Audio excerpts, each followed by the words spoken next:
Good morning everyone. ఈరోజు హిందూ ఎనాలిసిస్లో మనం మాట్లాడుకోబోయే మొదటి ఆర్టికల్ వచ్చేసి assembly polls to kick off on March 27th. Very important article regarding GS paper 2 పాలిటీలో మనం దీన్ని చదువుకుంటామండి. ఈ పర్టికులర్ ఆర్టికల్ ఏదైతే ఉంటుందో I have picked up this particular article from the హిందూలోని ఢిల్లీ ఎడిషన్లో పేజ్ నెంబర్ 1 నుంచి నేను సెలెక్ట్ చేసుకోవడం అనేది జరిగింది. This article is very important అండి. మీరు జాగ్రత్తగా వింటే డీటెయిల్గా ఎక్స్ప్లెయిన్ చేస్తా, జాగ్రత్తగా వినండి అమ్మ. ఈ ఆర్టికల్ని కంప్లీట్గా డిస్కస్ చేసే ముందు చిన్న అనౌన్స్మెంట్ అండి. మన ఎల్టీఎక్స్ క్లాసెస్ ఆఫ్లైన్ క్లాసెస్ ఏవైతే ఉంటాయో యూపీఎస్సీ ఆఫ్లైన్ క్లాసెస్ స్టార్ట్ చేయడం అనేది జరిగింది. సో మన ఆన్లైన్ కోర్సెస్ ఎలా ఇస్తున్నామో ఆఫ్లైన్ కోర్సెస్ కూడా మనం లైఫ్ టైం వ్యాలిడిటీతో అందిస్తున్నాం. So prelims, mains plus interview అప్రోచ్లో మీకు ఉండడం అనేది జరుగుతుంది. అండ్ బిగినర్ లెవెల్ అప్రోచ్ అనేది ఉంటుంది. ఒక లేమ్యాన్కి కూడా అర్థమయ్యేటట్టు ఫౌండేషన్స్ నుంచి, పునాదుల నుంచి, లోతుల నుంచి మేము చెప్పడం అనేది జరుగుతుంది. మీకు daily mains answer writing practice ఏదైతే ఉంటుందో అది చక్కగా ఉండడం అనేది జరుగుతుంది. మీకు ఆన్లైన్ క్లాసెస్కి కూడా కాంప్లిమెంటరీ యాక్సెస్ ఏదైతే ఉంటుందో అది లభించడం అనేది జరుగుతుందమ్మా. ఒకవేళ మీరు ఏదైనా ఇబ్బంది అయ్యి ఇంట్లోనే ఉన్నారనుకోండి, ఉండాల్సి వచ్చిందనుకోండి ఆ రోజు మీరు ఏం చేస్తారు, మీరు చక్కగా ఆన్లైన్లో కూడా చూసుకోవచ్చు. ఆన్లైన్ యాక్సెస్ కూడా మీకు ఫర్ ఎవర్ లైఫ్ టైం వ్యాలిడిటీతో వస్తుంది. సో మీరు ఆఫ్లైన్కి వస్తే మా గైడెన్స్ ఉంటుంది, సురేష్ సార్ ఉంటారు, నేను కూడా ఉంటాను, అండ్ మన ఫ్యాకల్టీ నారాయణమూర్తి సార్ ఉంటారు, మనకి మిగిలిన ఫ్యాకల్టీస్ కూడా అందరూ అందుబాటులో ఉంటారు. చక్కగా మీరు ప్రశాంతంగా మా గైడెన్స్లో మీరు నేర్చుకోవచ్చు. అర్థమైందా? ఎప్పుడూ అందుబాటులో ఉంటాం. ఎక్కడి నుంచో ఎప్పుడు పిలిపిస్తే రావడం, వచ్చి చెప్పేసి వెళ్ళిపోవడం ఇలా ఉండదండి. We are in house faculty, we are meant for LTX classes. అర్థమైందా? మీతోనే ఉంటాం, మీ పక్కనే ఉంటాం, మీకు జాబ్ వచ్చేంత వరకు బాధ్యత మేము తీసుకుంటాం. అర్థమైందా? బ్యాచెస్ అనేవి 1st April నుంచి స్టార్ట్ అవుతున్నాయి, బట్ అడ్మిషన్స్ అనేవి ఆల్రెడీ స్టార్ట్ అయిపోయినాయి. కేవలం ఇనాగ్రల్ ఆఫర్ కింద మొదటి 50 మంది స్టూడెంట్స్కి 60,000 రూపాయలకే ఆఫ్లైన్లో లైఫ్ టైం వ్యాలిడిటీతో యూపీఎస్సీ ఇన్ఫినిటీ అనేది అందిస్తున్నాం. 60,000 కూడా ఒకసారి కట్టక్కర్లేదండి. 10,000 చొప్పున 6 ఇన్స్టాల్మెంట్స్లో మీరు చక్కగా కట్టుకోవచ్చు. 10,000 చొప్పున 6 ఇన్స్టాల్మెంట్స్లో మీరు ప్రశాంతంగా కట్టుకోవచ్చు. లైఫ్ టైం వ్యాలిడిటీతో మీకు వస్తున్నటువంటి course. So MBP colony Vizag ఏదైతే ఉంటుందో, మన వైజాగ్లోనే మీకు ఎంత మంచి ప్లేసో తెలుసు, చక్కగా చదువుకోవచ్చు. క్లైమేట్ బాగుంటుంది, ప్రశాంతంగా ఉంటుంది, మీకు హాస్టల్ ఫెసిలిటీస్ అన్నీ బాగుంటాయి. హ్యాపీగా మీరు వైజాగ్లో చక్కగా ఇన్ఫినిట్ యూపీఎస్సీ అనేది ప్రిపేర్ అవ్వచ్చు. సో ఎక్కడో దూరంగా ఢిల్లీ వెళ్ళి కానీ ఎక్కడో వీళ్ళు అనవసరంగా ఇంటికి దూరంగా ఉండి వద్దండి. చక్కగా హ్యాపీగా మన అమ్మ భాషలో మనం మాట్లాడుకుంటూ చక్కగా గైడెన్స్ ఉంటుంది. ఆలోచించండి, మంచి డెసిషన్ తీసుకోండి, మీరు రిగ్రెట్ అయితే అవ్వరు. మమ్మల్ని నమ్మి జాయిన్ అవ్వండి, మీ నమ్మకం అయితే అసలు అమ్మ కాదు. మీకు అడ్మిషన్స్ కావాలంటే ఈ నెంబర్ ఒకటే అండి, ప్రత్యూష మేడం నెంబర్. ఒకసారి ఫోన్ చేసి మీరు చక్కగా జాయిన్ అవ్వచ్చు. సో ఈరోజు ఫస్ట్ ఆర్టికల్ ఏదైతే ఉంటుందో దాన్ని డిస్కస్ చేద్దాం. చూడండి, కాంటెక్స్ట్ ఏంటి అంటే న్యూస్లోకి ఏమొచ్చింది అంటే కొన్ని స్టేట్స్ అయినటువంటి తమిళనాడు కానీ, కేరళ కానీ, వెస్ట్ బెంగాల్ కానీ, అస్సాం కానీ, అండ్ యూనియన్ టెరిటరీ అయినటువంటి పుదుచ్చేరి ఏదైతే ఉంటుందో, మన పుదుచ్చేరి క్రైసిస్ గురించి డీటెయిల్గా ఎక్స్ప్లెయిన్ చేశాను. ఇవి ఏవైతే ఉన్నాయో ఇక్కడ మార్చ్ 27th నుంచి ఏప్రిల్ మంత్ వరకు, ఏప్రిల్ 29th వరకు to be precise, elections, general assembly elections ఏవైతే ఉన్నాయో ఇవి జరగబోతున్నాయి అని చెప్పి ECI, election commission of India ఏదైతే ఉంటుందో అది చెప్పడం అనేది జరిగిందండి. సో ఈ కాంటెక్స్లో మనం అసెంబ్లీ అంటే ఏంటి, లెజిస్లేటివ్ అసెంబ్లీ అంటే ఏంటి, దాంతోపాటు ఈ ఎలక్షన్ కమిషన్ ఆఫ్ ఇండియా ఏంటి, దాని స్ట్రక్చర్ ఎలా ఉంటుంది, ఇవన్నీ ప్రిలిమ్స్ లెవెల్లో వెరీ ఇంపార్టెంట్ కాబట్టి డీటెయిల్డ్గా వాటి గురించి డిస్కస్ చేస్తాము. జాగ్రత్తగా వినండి, జాగ్రత్తగా నోట్ మేకింగ్ కూడా చెప్పేటప్పుడు జాగ్రత్తగా చేసుకోండి. So first of all state legislative assembly. State legislative assembly అంటే ఏంటో మనం చూడాలి. Popularly known as elected chamber. State legislative అసెంబ్లీని ఏమంటాము? ఎలక్టెడ్ ఛాంబర్ అని చెప్పి మనం అనడం అనేది జరుగుతుందము.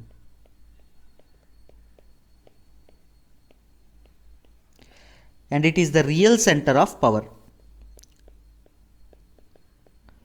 సో మనందరికీ తెలుసు ఇదేంటి, స్టేట్ లెజిస్లేటివ్ అసెంబ్లీ ఏంటి, లోవర్ హౌస్. మనకి మీ అందరికీ నేను ఆల్రెడీ చాలాసార్లు చెప్పాను. ఏం చెప్పాము, మనకి యూనియన్ ఏదైతే ఉంటుందో సెంట్రల్ గవర్నమెంట్ ఉంటుంది, మనకి కింద స్టేట్స్ గవర్నమెంట్ అనేవి ఉంటాయి. సెంట్రల్ గవర్నమెంట్ కన్ఫామ్గా బైకామరల్ లెజిస్లేచర్ అండి. బైకామరల్ లెజిస్లేచర్ అంటే ఏంటి, 2 హౌసెస్ ఉంటాయి. ఒకటి లోవర్ హౌస్, 2 అప్పర్ హౌస్. ఇందులో పర్మనెంట్ హౌస్ ఏంటి, అప్పర్ హౌస్ అండి. పవర్ ఉన్నటువంటి హౌస్ ఏంటి, లోవర్ హౌస్ అండి. మనకు లోవర్ హౌస్ ఏంటి, లోక్సభ. అప్పర్ హౌస్ ఏంటి, రాజ్యసభ. అర్థమైందా, ఇలా ఉంటుంది. బట్ స్టేట్స్ ఏదైతే ఉంటుందో అన్ని స్టేట్స్కి బైకామరల్ లెజిస్లేచర్ ఉంటుందా అంటే ఉండదు. ఓన్లీ సమ్ స్టేట్స్కి బైకామరల్ లెజిస్లేచర్ అనేది ఉంటుంది. అండ్ సమ్ స్టేట్స్ ఏవైతే ఉంటాయో, అదర్ స్టేట్స్ ఏవైతే ఉంటాయో వాటికి యూనికామరల్ లెజిస్లేచర్ ఉంటుంది. మన ఆంధ్రప్రదేశ్ ఏదైతే ఉంటుందో, మన ఆంధ్రప్రదేశ్కి ఏముంది, మామూలుగా బైకామరల్ లెజిస్లేచర్ ఏదైతే ఉంటుందో బైకామరల్ లెజిస్లేచర్ ఉండడం అనేది జరిగింది.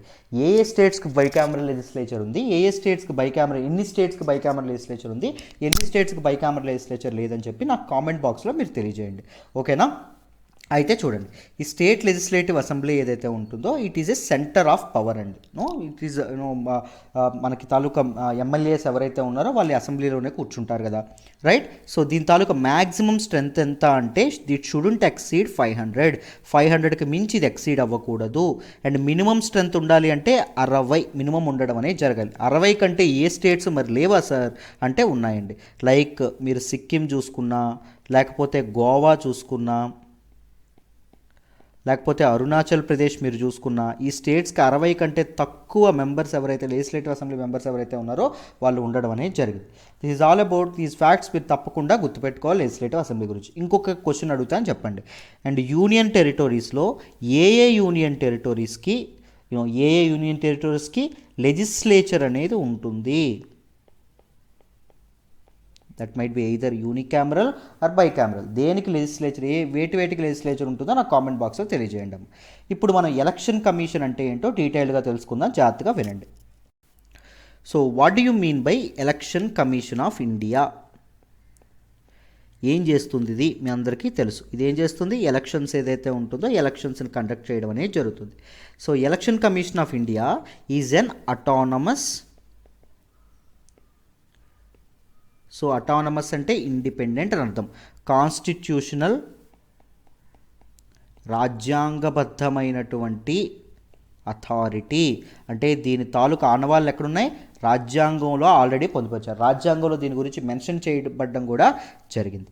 And it is responsible for administering union government elections and state government election ఏదైతే ఉంటుందో, స్టేట్ ఎలక్షన్ ప్రొసీజర్ ఏదైతే ఉంటుందో దాన్ని ఇది అడ్మినిస్టర్ చేయడం అనేది జరుగుతుంది. సో దిస్ బాడీ ఏదైతే ఉంటుందో it administers elections to Lok Sabha and Rajya Sabha and state legislative assemblies ఏవైతే ఉంటాయి, స్టేట్ లెజిస్లేటివ్ అసెంబ్లీస్, అండ్ దాంతోపాటు ప్రెసిడెంట్ అండ్ దాంతోపాటు వైస్ ప్రెసిడెంట్ యొక్క ఎలక్షన్స్ ఏవైతే ఉన్నాయో అది కూడా మన ఎలక్షన్ కమిషన్ ఆఫ్ ఇండియా ఏదైతే ఉంటుందో అదే చూసుకోవడం అనేది జరుగుతుంది. So part 15 of the constitution ఏదైతే ఉంటుందో మన రాజ్యాంగంలోని పార్ట్ 15 ఏదైతే ఉంటుందో, so it deals with elections అండి. ఇది ఎలక్షన్స్ గురించి డీల్ చేయడం అనేది జరుగుతుంది. And it establishes A commission for these matters. ఈ ఎలక్షన్ మ్యాటర్స్కి ఏం చేశారు చూసుకోవడానికి ఒక కమిషన్ ఏదైతే ఉంటుందో దాన్ని ఎస్టాబ్లిష్ చేయడం అనేది జరిగింది. So in accordance with it, so ఒక ఎలక్షన్ కమిషన్ ఏదైతే ఉంటుందో అది ఎస్టాబ్లిష్ అవ్వడం అనేది జరిగింది. ఎప్పుడు అంటే 25th January 1950, 25th January 1950లో ఎలక్షన్ కమిషన్ ఆఫ్ ఇండియా ఏదైతే ఉంటుందో అది ఎస్టాబ్లిష్ అవ్వడం అనేది జరిగింది. సో మనం ఆర్టికల్స్ గురించి మాట్లాడుకుంటే, అధికరణల గురించి మాట్లాడుకుంటే ఆర్టికల్ 324 నుంచి 329 వరకు ఏవైతే ఆర్టికల్స్ ఉన్నాయో ఈ ఆర్టికల్స్ అన్ని ఎలక్షన్ కమిషన్ యొక్క పవర్స్ కానీ, ఎలక్షన్ కమిషన్ యొక్క ఫంక్షన్స్ కానీ, లేకపోతే ఎలక్షన్ కమిషన్ యొక్క టెన్యూర్ కానీ, లేకపోతే ఎలక్షన్ కమిషన్ యొక్క ఎలిజిబిలిటీ కానీ, లేకపోతే డిఫరెంట్ ఇవేవైతే ఉంటాయో వాటన్నింటి గురించి మాట్లాడడం అనేది జరుగుతుంది. అర్థమైందా? మనం పాలిటీలో వీటన్నిటి గురించి డీటెయిల్డ్గా నేర్చుకోవడం అనేది జరుగుతుంది. So what is the structure of the election commission? Election commission యొక్క స్ట్రక్చర్ ఏంటి చూడండి. ఫస్ట్ కాన్స్టిట్యూషన్ పెట్టేటప్పుడు, ఎప్పుడైతే ఎలక్షన్ కమిషన్ ఆఫ్ ఇండియా ఇది చేసేటప్పుడు ఒరిజినల్గా చూసుకుంటే this election commission had only 1 election commissioner అండి. ఒక ఎలక్షన్ కమిషనర్ మాత్రమే ఉండడం అనేది జరిగింది. But after the election commissioner amendment act 1989 దీని తర్వాత ఏం చేశారు అంటే ఈ ఎలక్షన్ కమిషన్ని ఒక మల్టీ మెంబర్ బాడీగా మార్చడం అనేది జరిగింది. డిఫరెంట్ మెంబర్స్ దీనిలో భాగస్వాములుగా ఉండడం అనేది జరుగుతుంది. సో దిస్ కమిషన్ ఏదైతే ఉంటుందో it consist of 1 chief election commissioner ఎవరైతే చీఫ్ ఎలక్షన్ కమిషనర్ ఉంటారో, దాంతోపాటు 2 మామూలు ఎలక్షన్ కమిషనర్స్ ఎవరైతే ఉంటారో 2 ఈసీస్ మామూలుగా ఉండడం అనేది జరుగుతుంది. అండ్ దీని తాలూకు ఎలక్షన్ కమిషన్ యొక్క సెక్రటేరియట్ ఎక్కడుంది? న్యూఢిల్లీలో ఉండడం అనేది జరిగింది. ఢిల్లీలో ఉండడం అనేది జరిగింది. అట్ ద స్టేట్ లెవెల్ ఇంకొక ఎలక్షన్ కమిషన్ కూడా ఉండడం అనేది జరుగుతుంది. And it is helped by chief electoral officer who is of IAS rank ఎవరైతే ఉంటారో ఆయన స్టేట్ లెవెల్లో అడ్మినిస్టర్ చేయడం అనేది జరుగుతుంది. రీసెంట్గా ఆంధ్రప్రదేశ్లో ఎలక్షన్ కమిషనర్ గురించి మీ అన్ని చదివే ఉంటారు, రైట్? అండ్ ద ప్రెసిడెంట్, మన రాష్ట్రపతి ఎవరైతే ఉంటారో ఆయన ఈ ఎలక్షన్ కమిషనర్ని, దాంతోపాటు ఈ ఎలక్షన్ కమిషనర్స్ ఎవరైతే ఉంటారో చీఫ్ ఎలక్షన్ కమిషనర్ని, దాంతోపాటు ఎలక్షన్ కమిషనర్ ఎవరైతే ఉంటారో వీళ్ళని ఇది చేయడం అనేది జరుగుతుంది. అర్థమైందా? వీళ్ళ టెన్యూర్ ఎంత ఉంటుందంటే 6 ఇయర్స్ కానీ లేకపోతే up to the age of 65 years కానీ, ఏది ముందు వస్తే అది.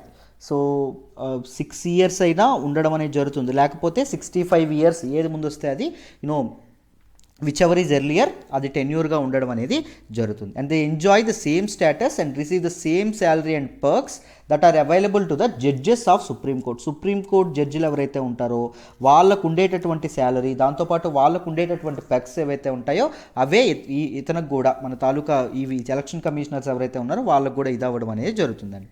And the chief election commissioner ఎవరైతే ఉన్నారో he can be removed from his office only through a process of removal similar to that of Supreme Court judge by a parliament. Supreme Court judge ఎవరైతే ఉంటారో supreme court జడ్జిని parliament ఏ తరహాలో అయితే remove చేస్తుందో అదే తరహాలో ఇతన్ని కూడా రిమూవ్ చేయాలి. There is no other procedure.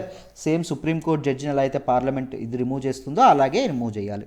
What is the procedure of removal? Procedure of removal కూడా ఒకసారి టకటకా తెలిసేసుకుందాం, చూడండి. సో హైకోర్టు జడ్జెస్ ఎవరైతే ఉంటారో హైకోర్టు జడ్జి, సుప్రీంకోర్టు జడ్జి ఎవరైతే ఉంటారో Supreme Court judge, chief election commissioner, controller and auditor general వీళ్ళందరూ office నుంచి remove చేయొచ్చు through a motion adopted by parliament pass చేసినటువంటి ఒక మోషన్ ద్వారా ఇది చేయొచ్చు అండి. సో ఏ గ్రౌండ్స్ మీద చేయొచ్చు? Proven misbehaviour or incapacity. Misbehaviour ఏమైనా ఉన్నా లేకపోతే ఇన్కెపాసిటీ, సరిగ్గా పని చేయకపోయినా.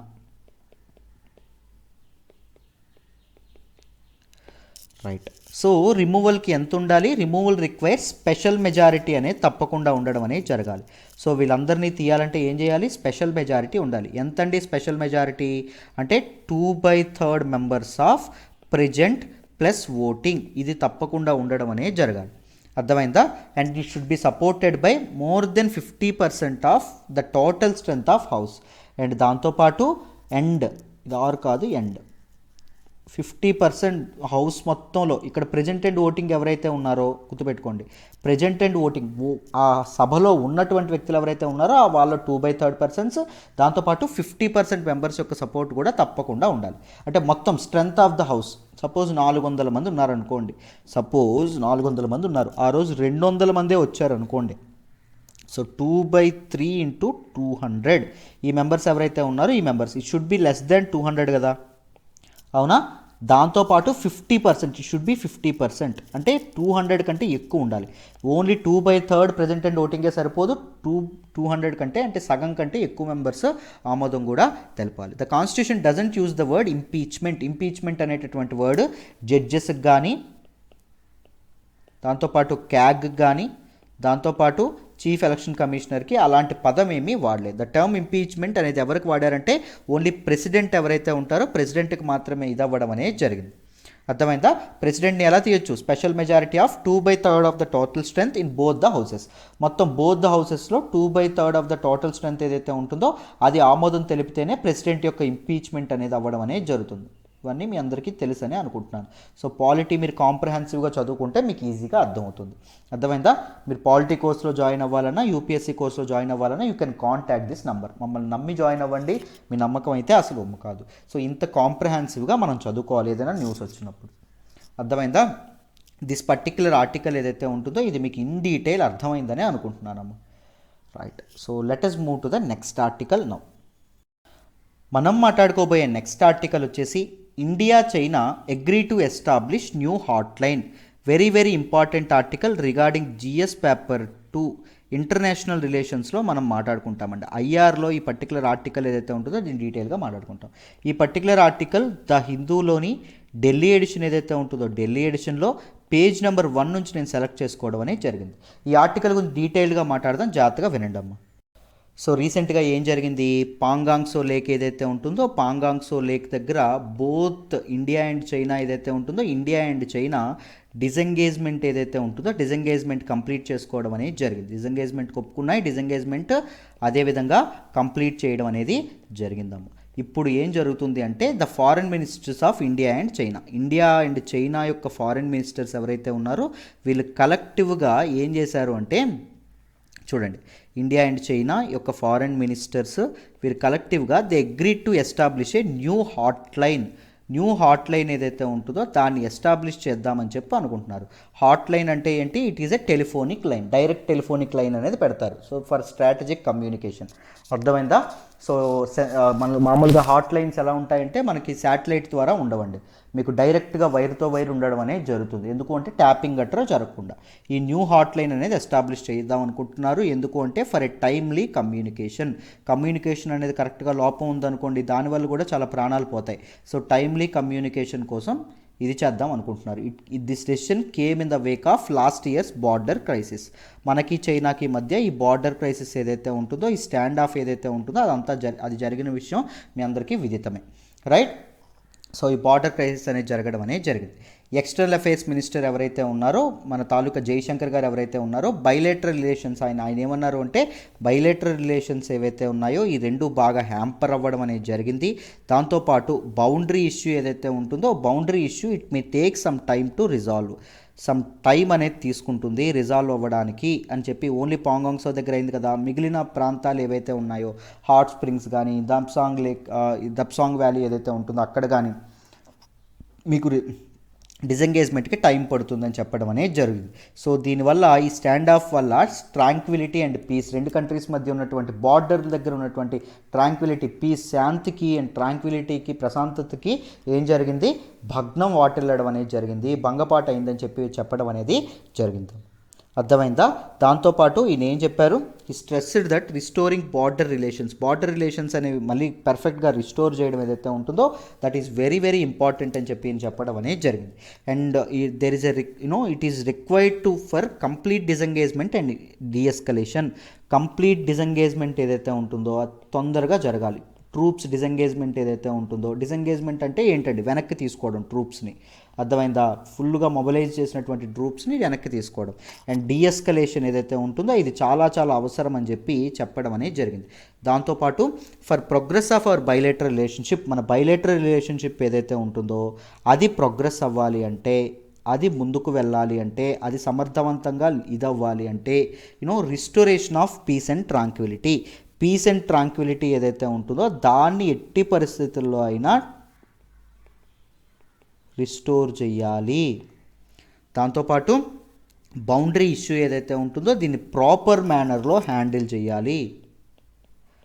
ఎందుకు అంటే ఒకవేళ ప్రాపర్ వేలో హ్యాండిల్ చేయకపోతే the relationship may sink to negative problems అయ్యేటటువంటి అవకాశం ఉంది.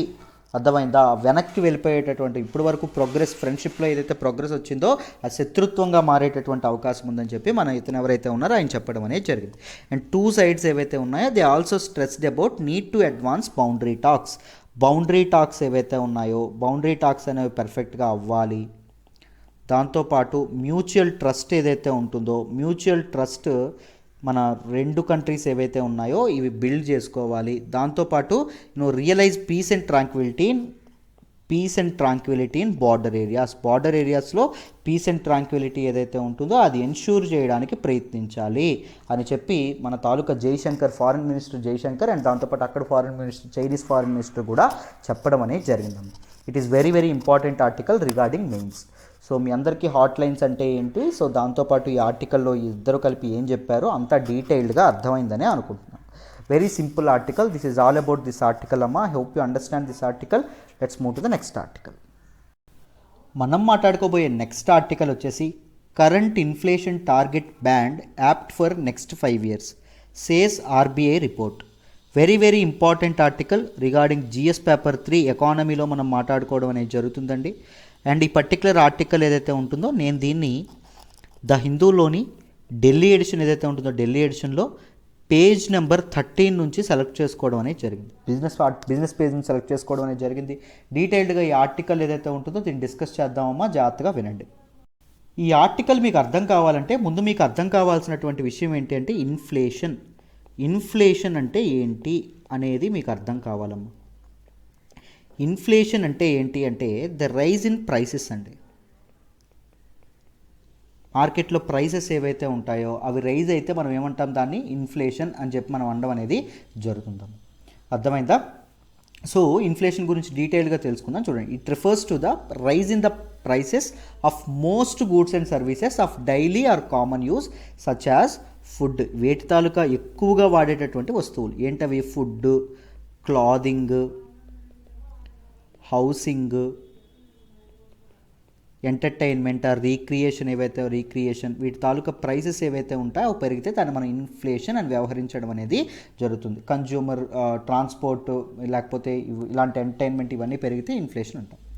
సో ఇన్ఫ్లేషన్ ఏం మెజర్ చేస్తుంది అంటే it measures the average price change. ముందు ప్రైస్ ఎలా ఉంది, ఇప్పుడు ఎలా ఉంది అనే ప్రైస్ చేంజ్ ఏదైతే ఉంటుందో దాన్ని మెజర్ చేయడానికి ఇన్ఫ్లేషన్ అనేది చాలా ఉపయోగపడడం అనేది జరుగుతుంది. అసలు ఇన్ఫ్లేషన్తో ప్రాబ్లం ఏంటి సార్? అసలు ఏంటి ప్రాబ్లం అంటే ఇన్ఫ్లేషన్ వల్ల ఏం జరుగుతుంది అంటే మనీ యొక్క పర్చేజింగ్ పవర్ ఏదైతే ఉంటుందో పర్చేజింగ్ పవర్ కంప్లీట్గా తగ్గిపోవడం అనేది జరుగుతుంది. ఏంటి సార్ మనీ యొక్క పర్చేజింగ్ పవర్ అంటే? చూడండి, ఏం లేదమ్మా, సపోజ్ 2020లో 2020లో 100 రూపాయలకి మీకు ఇన్ని 10 చాక్లెట్లు వచ్చాయనుకోండి సపోజ్. అర్థమైందా? సో చాక్లెట్ ఎంత 2020లో? ఒక చాక్లెట్ 10 రూపాయలు అన్నట్టు, అంతేనా? ఇప్పుడు 2021 అయింది. 2021లో 100 రూపాయలకి అప్పుడు చాక్లెట్ ధర price, inflation rate price rise అవ్వడం, చాక్లెట్ ధర 20 రూపాయలు అయింది అనుకోండి. అప్పుడు అదే 100 రూపాయలు నీకు ఎన్ని వస్తాయి? 5 వస్తాయి. అర్థమైందా? ముందు ఉన్న నోటు ఒకటే, ఇప్పుడు ఉన్న నోటు ఒకటే, అది 100 రూపాయల నోటు. కానీ ముందు ఇదే 100 రూపాయల నోటు 10 చాక్లెట్లను తీసుకొస్తే ఇప్పుడు 5 చాక్లెట్లని తీసుకురావడం అనేది జరిగింది. సో మనీ యొక్క పర్చేజింగ్ పవర్ ఏదైతే ఉంటుందో పర్చేజింగ్ పవర్ అనేది తగ్గిపోతుందండి. కంట్రీ కరెన్సీ యొక్క పర్చేజింగ్ పవర్ ఏదైతే ఉంటుందో అది అవ్వడం అనేది జరుగుతుంది. కానీ పూర్తిగా ఇన్ఫ్లేషన్ ఉండకూడదా అంటే ఇన్ఫ్లేషన్ మోడరేట్ లెవెల్లో ఉండాలి. మోడరేట్ లెవెల్లో ఇన్ఫ్లేషన్ ఉందనుకోండి, మోడరేట్గా ప్రైసెస్ పెరుగుతున్నాయి అనుకోండి, that indicates the growth, rise in economy, growth in ఎకానమీని అది ఇండికేట్ చేయడం అనేది జరుగుతుంది. సో అయితే ఈ ఇన్ఫ్లేషన్ ఏదైతే ఉంటుందో ఈ ఇన్ఫ్లేషన్ని ఎవరు మెజర్ చేస్తారు? ఇన్ఫ్లేషన్ని ఎవరు మెజర్ చేస్తారంటే సెంట్రల్ గవర్నమెంట్ అథారిటీ అయినటువంటి మినిస్ట్రీ. ముఖ్యంగా ఇన్ఫ్లేషన్ ఎన్ని రకాలు అంటే 2 రకాలండి. ఒకటి WPI, ఇది గుర్తుపెట్టుకోండి, WPI, దాంతోపాటు CPI, ఇవి ఉండడం అనేది జరుగుతుంది. ఈ 2 అర్థమైంది. ఇన్ఫ్లేషన్ మెజర్స్ ఏవైతే ఉన్నాయో they are measured in 2 primary indices. ఈ రెండింటిలో మెజర్ చేస్తారు. Wholesale price index, consumer price index. Wholesale price index ఏదైతే ఉంటుందో హోల్సేల్ రేట్లు ఏవైతే ఉంటాయో వాటిని కంపేర్ చేస్తారు. కన్జ్యూమర్ ప్రైస్ ఇండెక్స్ ఏదైతే ఉంటుందో రిటైల్ ప్రైసెస్ ఏవైతే ఉంటాయో వాటిని ఇది చేయడం అనేది జరుగుతుంది. ఈ WPI ఏదైతే ఉంటుందో దీన్ని మంత్లీ బేసిస్తో ఇది చేయడం అనేది జరుగుతుంది, క్యాలిక్యులేట్ చేయడం అనేది జరుగుతుంది. ఎవరు క్యాలిక్యులేట్ చేస్తారు WPIని అంటే ministry of commerce and industry ఏదైతే ఉంటుందో ministry of commerce and industry ఇది చేయడం అనేది జరుగుతుంది. మన CPI ఏదైతే ఉంటుందో CPIని ఎవరు మెజర్ చేస్తారు? Ministry of statistics and programme implementation వాళ్ళు ఎవరైతే ఉంటారో వాళ్ళు మెజర్ చేయడం అనేది జరుగుతుంది. ఇది ఫ్యాక్ట్స్ గుర్తుపెట్టుకోండి. మనకు CPIలో ఓన్లీ గూడ్స్, మనకి WPIలో ఓన్లీ గూడ్స్ ఏవైతే ఉంటాయో గూడ్స్ మాత్రమే ప్రైసెస్ ఇది చేస్తారు. ఇక్కడ గూడ్స్ అండ్ సర్వీసెస్ రెండింటి ప్రైసెస్ని కంపేర్ చేయడం అనేది జరుగుతుందాం. అర్థమైందా? రైట్. సో ఇప్పుడు మనకి ఇన్ఫ్లేషన్ ఏదైతే ఉంటుందో ఇన్ఫ్లేషన్ ఎందుకు కలుగుతుంది, ముఖ్యంగా what are the types of inflation? చూడండి, టైప్స్ ఆఫ్ ఇన్ఫ్లేషన్ మెజర్స్ అండి. ఇప్పుడు టైప్స్ ఆఫ్ ఇన్ఫ్లేషన్ చూద్దాం. చూడండి, ఫస్ట్ డిమాండ్ పుల్ ఇన్ఫ్లేషన్ ఏదైతే ఉంటుందో డిమాండ్ పుల్ అంటే సపోజ్ మార్కెట్లో వస్తువులకి డిమాండ్ పెరిగింది అనుకోండి, సపోజ్ పలానా వస్తువుకి ఇప్పుడు పలానా మీట్కి డిమాండ్ పెరిగింది అనుకోండి, ఏం జరుగుతుంది, డిమాండ్ ఎక్కువ ఉంటే ఏం జరుగుతుంది, ప్రైసెస్ అనేవి పెరుగుతాయి ఆటోమేటిక్గా. సో దాన్ని ఆ రైజ్ ఆఫ్ ప్రైసెస్ని డిమాండ్ పుల్ ఇన్ఫ్లేషన్ అంటాం. రెండవది cost push inflation. Cost push inflation అంటే ఏంటి, మనం ఒక మెటీరియల్ తయారు చేయాలనుకోండి, ఈ మెటీరియల్ తయారు చేయడానికి మనకి ఏం అవసరం అవుతాయి, రా మెటీరియల్స్ ఏవైతే ఉంటాయో రా మెటీరియల్స్, మనకు ఫైనల్ ప్రోడక్ట్ కావాలంటే రా మెటీరియల్స్ అవసరం. ఒకవేళ రా మెటీరియల్స్ ప్రొడక్ట్స్ అనేవి పెరిగాయి అనుకోండి, ఏం జరుగుతుంది, మెటీరియల్ కాస్ట్ కూడా పెరుగుతుందా లేదా, పెరుగుతుంది. మీరు జాగ్రత్తగా గమనించండి. ఇప్పుడు సపోజ్ కాటన్ కాస్ట్ పెరిగింది అనుకోండి, ఏం జరుగుతుంది, కాటన్ కాస్ట్ పెరిగితే ఏం జరుగుతుంది, మన తాలూకా షర్ట్స్ ఏవైతే ఉంటాయి, కాటన్ షర్ట్స్ ఏవైతే ఉంటాయో వాటి ప్రైస్ పెరుగుతుంది. టమాటా కాస్ట్ పెరిగింది అనుకోండి, సాస్ ఏదైతే ఉంటుందో సాస్ కాస్ట్ కూడా పెరుగుతుంది. అది లాస్ట్కి ఎవరి మీద వేస్తారు, ఆ భారాన్ని మన మీదే వేస్తారు. That is what cost push inflation అని చెప్పి దాన్ని అనడం అనేది జరుగుతుంది. So third one is built in inflation. What do you mean by built in inflation? చూడండి, ఈ ఇన్ఫ్లేషన్లో ఏం జరుగుతుంది అంటే జనాల తాలూకా శాలరీస్ ఏవైతే ఉంటాయో శాలరీస్ ఫుల్గా పెరిగిపోతాయండి. జనాల తాలూకా శాలరీస్ ఫుల్గా పెరిగిపోతాయి. ఇక్కడ శాలరీస్ పెరగడం వల్ల రెండు ఉంటాయి. ఇప్పుడు ఈ కంపెనీ, ఒక కంపెనీ వాడు వాళ్ళ తాలూకా వర్కర్ యొక్క శాలరీస్ పెంచాడు అనుకోండి, ఆ కంపెనీ తయారు చేసేటటువంటి, ఇప్పుడు సబ్బుల కంపెనీ తయారు చేస్తుంది, సోప్స్ తయారు చేస్తుంది, ఏదో యూనియన్ స్ట్రైకో ఏదో ఒకటి జరగడం వల్ల బలవంతంగా శాలరీలు పెంచారు ఆయన. సో అప్పుడు సోప్ కాస్ట్ కూడా ఆటోమేటిక్గా పెరుగుతుంది. దాంతోపాటు చూడండి, ఇప్పుడు సోప్ కాస్ట్ పెరుగుతుంది. ఇప్పుడు మనకి శాలరీ తీసుకున్నటువంటి వ్యక్తి ఎవరైతే ఉన్నారో ఈ వ్యక్తి చేతిలో ఫుల్గా డబ్బులు ఉంటాయి. డబ్బులుంటే ఏం చేస్తారు, ఖర్చు పెట్టాలి అనుకుంటారు. జనాల చేతిలో ఎంత ఎక్కువ డబ్బులు ఉంటే అప్పుడు ఏం జరుగుతుంది, డిమాండ్ కూడా అంతే ఎక్కువ పెరగడం అనేది జరుగుతుంది. సో డిమాండ్ అనేది పెరిగితే ఏం జరుగుతుంది, ప్రైసెస్ ఏవైతే ఉన్నాయో ప్రైసెస్ కూడా పెరగడం అనేది జరుగుతుందమ్మా. అర్థమైందా? డిమాండ్ ఎక్కువ ఉంటే ప్రైసెస్ కూడా పెరగడం అనేది జరుగుతుంది. అర్థమైందా? సపోజ్ మీకు ఎగ్జాంపుల్ చెప్తాను చూడండి. ఒక ఫిష్ ఉంది, ముగ్గురు, ఒకే ఫిష్ ఉందండి, ముగ్గురు పోటీ పడుతూ ఉన్నారు ఈ ఫిష్ కోసం. సో దీన్ని ఏమంటాం, డిమాండ్ అంటాం. సపోజ్ ఇక్కడ చూడండి, ఫస్ట్ వ్యక్తి దగ్గర 500 రూపాయలు ఉన్నాయి, రెండవ వ్యక్తి దగ్గర 1000 రూపాయలు ఉన్నాయి, మూడవ వ్యక్తి దగ్గర 2000 రూపాయలు ఉన్నాయి. ఇప్పుడు ఈ ఫిష్ వాడు మొదట దీన్ని ఎంతకు అమ్మాలనుకున్నాడు అంటే 500 రూపాయలకే అమ్మాలనుకున్నాడు. కానీ ఈ ముగ్గురు పోటీ పడుతున్నారు కదా, అతనికి డిమాండ్ కనిపించింది. అప్పుడు అతను ఏం చేస్తాడు, 500ది కాస్త 1000 చేస్తాడండి. 1000 చేసేటప్పుడు ఈ వ్యక్తి ఎలిమినేట్ అయిపోతాడు. ఇతని దగ్గర 1000 ఉందా, 1000 లేదు. ఇప్పుడు ఈ 1000 దగ్గర 1000, 2000 వాడు ఏం చేస్తున్నారు, పోటీ పడతా ఉన్నారు. అర్థమైందా? సో అనుకోండి, సపోజ్ వీళ్ళ వైఫ్స్ ఎవరైతే ఉన్నారో వీళ్ళు తప్పకుండా ఫిష్ తెస్తేనే ఇంటికి రండి, లేకపోతే రాదు, లేకపోతే రావద్దు, కాళ్ళు ఎరగొడతాను అన్నారు అనుకోండి, తప్పకుండా తీసుకురావాలి. సో 1000 చేశాడు. సో ఇప్పుడు 1000 వాడు ఏం చేస్తాడు, నాకు ఇచ్చేయండి అంటాడు. 2000 వాడు నాకు ఇచ్చేయి అంటాడు. సో దానివల్ల ఏం జరుగుతుంది, మళ్ళీ డిమాండ్ కనిపించేటప్పటికి ఇతను ఏమంటాడు, 1500 అంటాడండి, 1500 అంటాడు. అప్పుడు ఏం జరుగుతుంది, ఈ రెండవ వాడు ఎవరైతే ఉంటాడో వీడు ఎలిమినేట్ అయిపోతాడు. ఇప్పుడు మూడవ వ్యక్తి ఎవరైతే ఉన్నారో ఆయన ఒక్కడే ఉండడం అనేది జరుగుతుంది. సో వీళ్ళ దగ్గర, అందరి దగ్గర తక్కువ డబ్బులు ఉన్నాయనుకోండి, సపోజ్ అందరి దగ్గర 500 ఉన్నాయనుకోండి, అతను చచ్చినట్టు ముగ్గురు దగ్గర 500 ఉన్నాయి కాబట్టి 500కే అమ్మాలి. ప్రైస్ పెరుగుతుందా, పెరగదు. సో జనాల చేతుల్లో డబ్బులు ఉంటే తప్పకుండా ప్రైసెస్ పెరుగుతాయి. ప్రైసెస్ పెరిగినటువంటి ఆ ఇన్సిడెంట్ని ఏమంటాము, ద ఫినామినన్ ఏమంటాము, ఇన్ఫ్లేషన్ అని వ్యవహరిస్తాం. అర్థమైందా? సో ఈ విధంగా మీరు అర్థం చేసుకోవాలి. సో ఇప్పుడు ఏం జరిగిందో చూద్దాం. చూడండి, న్యూస్లోకి ఎందుకు వచ్చింది అంటే ఆర్బీఐ రీసెంట్గా తన రిపోర్ట్ ఏదైతే ఉంటుందో తన రిపోర్ట్ అనేది రిలీజ్ చేయడం అనేది జరిగింది. అర్థమైందా?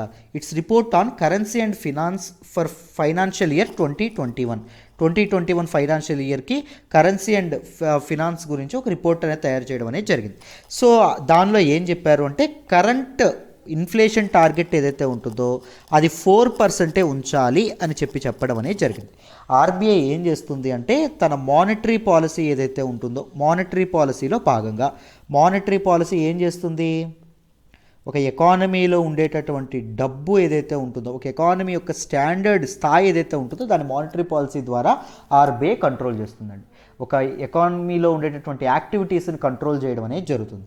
సో ఇప్పుడు ఏం చేశారు, 4% టార్గెట్ పెట్టుకోవడం అనేది జరిగింది. సో ఇన్ఫ్లేషన్కి మనం ఎప్పుడు టార్గెట్ పెట్టుకుంటుంది ఆర్బీఐ, దీనిలో కూడా 4% పెట్టుకోవడం అనేది జరిగింది.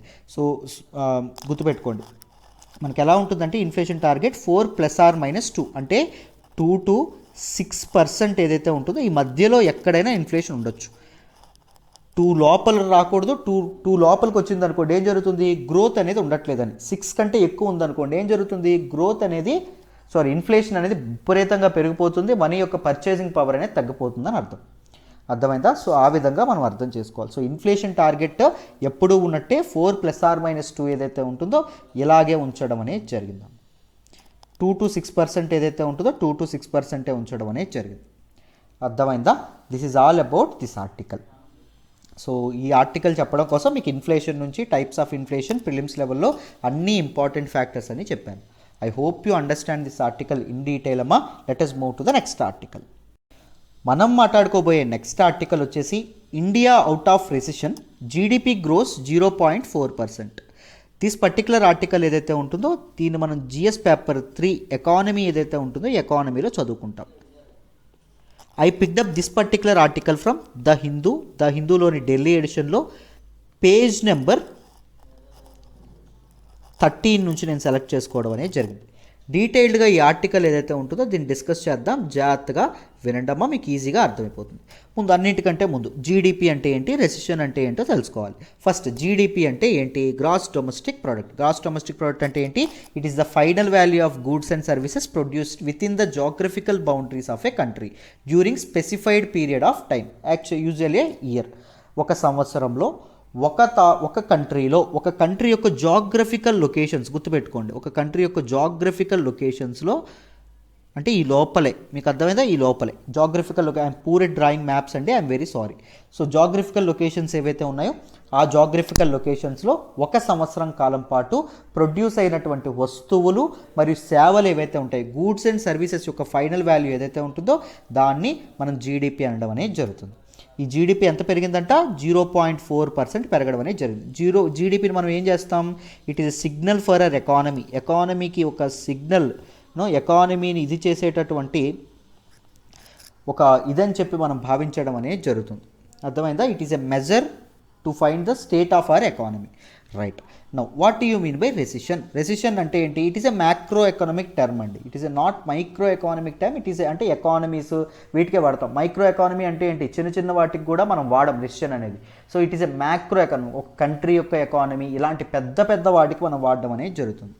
Term that refers to a slowdown or a massive contract in economic activities for a long enough period. It can be said that when a recessionary phase sustains a long enough, it is called recession.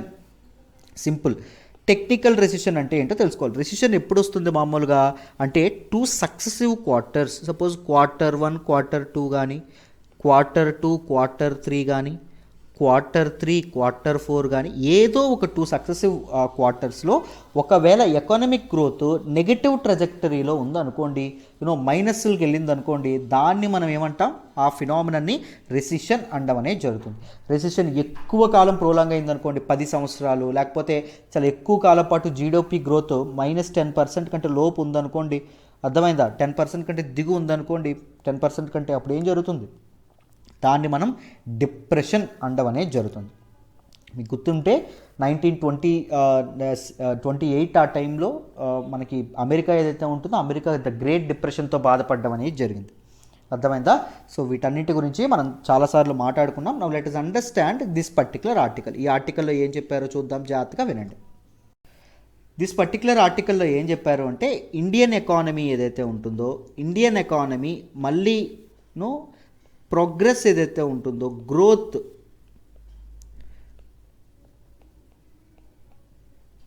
గ్రోత్లోకి రావడం అనేది జరిగింది, growth ట్రాజెక్టరీలోకి రావడం అనేది జరిగింది అని చెప్పడం అనేది జరిగిందమ్మా. ఎవరు చెప్పారు? అకార్డింగ్ టు ఎన్ఎస్ఓ ఏదైతే ఉంటుందో, నేషనల్ స్టాటిస్టికల్ ఆఫీస్ ఏదైతే ఉంటుందో వాళ్ళు చెప్పడం అనేది జరిగిందమ్మా. అర్థమైందా? సో ఏం జరిగింది?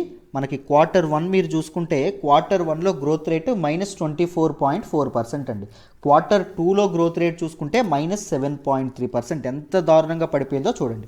సో వరుసగా 2 క్వార్టర్స్లో నెగిటివ్లోకి వెళ్తే ఏమంటాం? మైనస్ వస్తే మనం రెసిషన్ అంటాం, టెక్నికల్ రెసిషన్ అంటాం. అర్థమైందా? ఇప్పుడు Q3లో ఏమైంది? 0.4%కి పాజిటివ్ గ్రోత్లోకి మనం రావడం అనేది జరిగిందన్నమాట. రిటర్న్ టు ప్రీ కోవిడ్ లెవెల్స్కి మనం రావడం అనేది జరిగింది అని చెప్పారు. సో డిఫరెంట్ సెక్టార్స్ ఏవైతే ఉన్నాయో డిఫరెంట్ సెక్టార్స్ గురించి కూడా చెప్పడం అనేది జరిగింది. ఏమని చెప్పారు ఇప్పటి వరకు చూడండి ఒకసారి.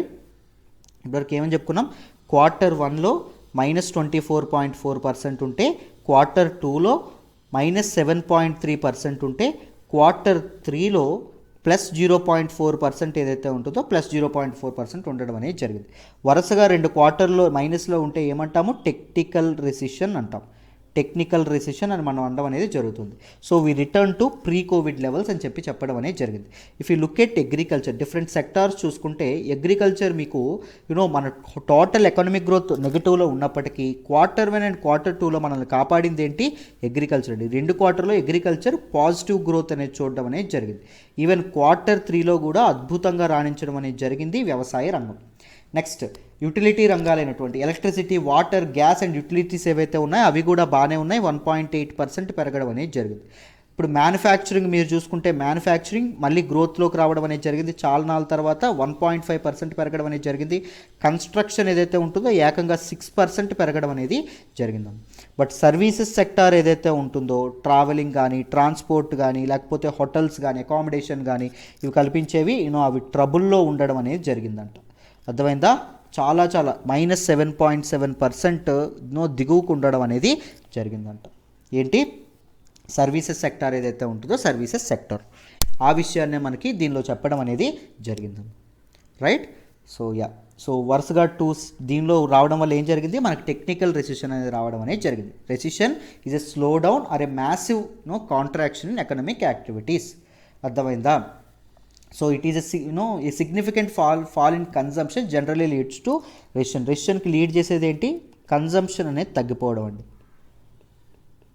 వస్తువుల వినిమయం ఏదైతే ఉంటుందో అది పడిపోయింది అనుకోండి, డిమాండ్ చచ్చిపోతుంది. డిమాండ్ చచ్చిపోతే ఎకానమీ ఊపిరి తీసుకోదు. సో దాన్నే మనం రెసిషన్ అనడం అనేది జరుగుతుంది. అర్థమైందా? రైట్. ఈ టైంలో రెసిషన్ టైంలో ఏమవుతుంది? జీడిపి కానీ, కార్పొరేట్ ప్రాఫిట్స్ కానీ, ఎంప్లాయ్మెంట్ కానీ ఇవన్నీ విపరీతంగా పడిపోవడం అనేది జరుగుతుంది. Right? In an economy the recession happens when output declines for 2 successful quarters. So చెప్పాను కదా, 2 సక్సెస్ఫుల్ క్వార్టర్స్లో ఒకవేళ ఇదైతే అవుట్పుట్ అనేది ఏం జరుగుతుంది? డిక్లైన్ అయితే, నెగిటివ్ గ్రోత్ ఉంటే దాన్ని ఏమంటాము? రెసిషన్ అని చెప్పి మనం అనడం అనేది జరుగుతుంది. This creates a mess in the entire economy. Recession వస్తే కంప్లీట్గా మొత్తం ఎకానమీ మొత్తం డిస్రప్ట్ అయ్యేటటువంటి అవకాశం అనేది ఉంటుందా? అర్థమైందా? ఇది హ్యాండిల్ చేయడానికి ఏం చేస్తుంది గవర్నమెంట్? మనీ సప్లై ఏదైతే ఉంటుందో మనీ సప్లై పెంచడం అనేది జరుగుతుంది.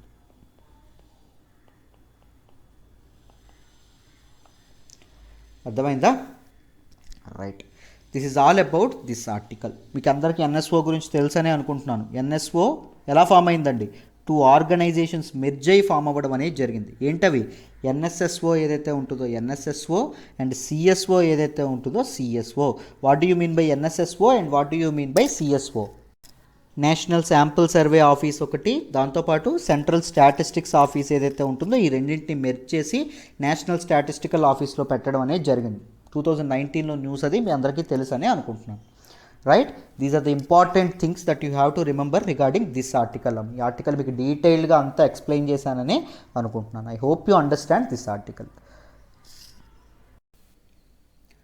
The first editorial that we are discussing today is the Biden touch to sober yet substantive ties.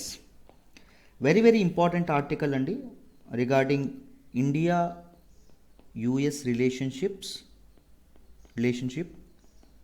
under Biden administration. ఒకసారి ఎడిటోరియల్ ఏదైతే ఉంటుందో దీన్ని కాంప్రహెన్సివ్గా తెలుసుకుందాం. జాగ్రత్తగా వినండి. ఇంటర్నేషనల్ రిలేషన్స్లో it is one of the very very very important editorials. And మన ఆథర్ సుహాసిని హైదర్ ఎవరైతే ఉన్నారో షీ టచ్డ్ ఆల్మోస్ట్ ఎవ్రీథింగ్ అండి. Every aspect of India US relationship గురించి మధ్యలో మొత్తం అంతా టచ్ చేయడం అనేది జరిగింది. డీటెయిల్డ్గా ఈ ఆర్టికల్ని డిస్కస్ చేద్దాం. మీకు ఈజీగా అర్థమైపోతుంది. జాగ్రత్తగా వినండి.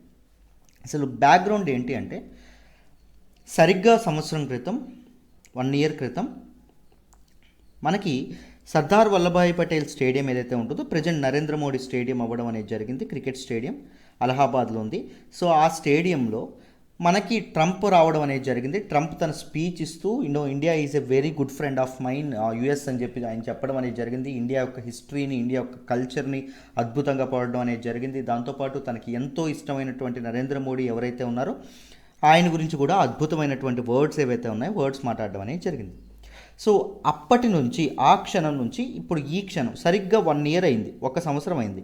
1 ఇయర్లో పరిస్థితులు ఏవైతే ఉన్నాయో కంప్లీట్ సిచ్యువేషన్ ఏదైతే ఉంటుందో సిచ్యువేషన్ కంప్లీట్గా మారిపోయింది, బోత్ ఇన్ ఇండియా అండ్ దాంతోపాటు యూఎస్. ముఖ్యంగా యూఎస్లో అడ్మినిస్ట్రేషన్ లీడర్షిప్ ఏదైతే ఉంటుందో లీడర్షిప్ మారింది. ట్రంప్ వెళ్ళిపోయి మనకు బైడెన్ గవర్నమెంట్ రావడం అనేది జరిగింది. And Biden he is in the office ఈయన ఒక నెల రోజులుగా గత నెల రోజులుగా ఆఫీస్లో ఉంటూ హ్యాస్ టేకెన్ వెరీ మీకు డెసిషన్స్ ఎలాంటివి తీసుకున్నారు అంటే పాత రిపబ్లిక్ గవర్నమెంట్ ఉన్నటువంటి ట్రంప్ గవర్నమెంట్ తీసుకొచ్చినటువంటి పాలసీస్ ఏవైతే ఉన్నాయో ఆ పాలసీస్ అన్నీ క్యాన్సిల్ చేసేటటువంటి దీనిలో ఉండడం అనేది జరిగింది.